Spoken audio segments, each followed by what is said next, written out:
আজি আমাৰ এই ভিডিঅ'টোত আপোনালোকক জনাম সঁচা ভালপোৱা কেনেকুৱা হয়। কাৰোবাক যদি সঁচাকৈ ভাল পোৱা তেনেহ'লে তাক হাজাৰ ব্যস্ততাৰ মাজতো অলপ হ'লেও সময় দিবা। হয়তো তোমাৰ এষাৰ মাতৰ বাবে তেওঁ সকলো সময়তে তোমাৰ কথা ভাবি ৰৈ আছে।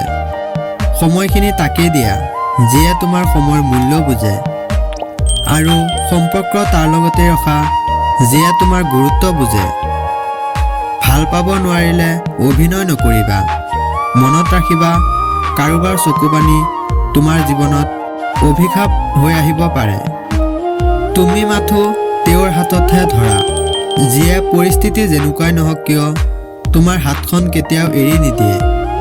যি ভাল পোৱা কোনো স্বাৰ্থ নোহোৱাকৈ ইজনে সিজনক ভাল পায়, সেয়াই হ'ল প্ৰকৃত ভালপোৱা। প্ৰকৃত ভালপোৱা সেইজনেই য'ত খং অভিমান থাকিব আৰু কাজিয়াও হ'ব, কিন্তু কোনেও কাকো এৰি যোৱাৰ কথা নক'ব।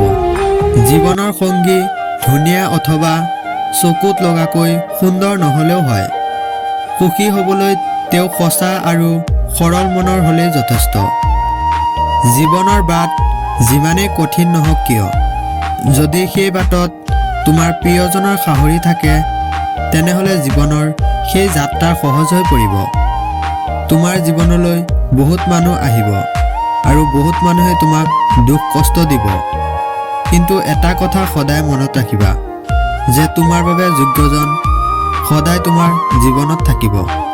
সম্পৰ্ক এটাৰ মাজত যদি দুয়োজনৰ মাজত কেতিয়াও কাজিয়া নহয়, তেন্তে জানিবা যে সম্পৰ্কটো হৃদয়ৰ নহয়, মগজুৰে পালন কৰা হৈছে। কেতিয়াবা সন্দেহ সেইজনেও কৰে যিজনে তোমাক সঁচা অন্তৰে ভাল পায়, কাৰণ তেওঁ তোমাক হেৰুৱাব ভয় কৰে। আশা কৰোঁ ভিডিঅ'টো ভাল পাইছে। যদি ভিডিঅ'টো চাই অলপ হ'লেও ভাল পালে তেনেহ'লে লাইক কৰি দিব, শ্বেয়াৰ কৰি দিব, আৰু আমাৰ চেনেলটো ছাবস্ক্ৰাইব কৰি আমাৰ সৰু পৰিয়ালৰ সদস্য হৈ যাব। ধন্যবাদ।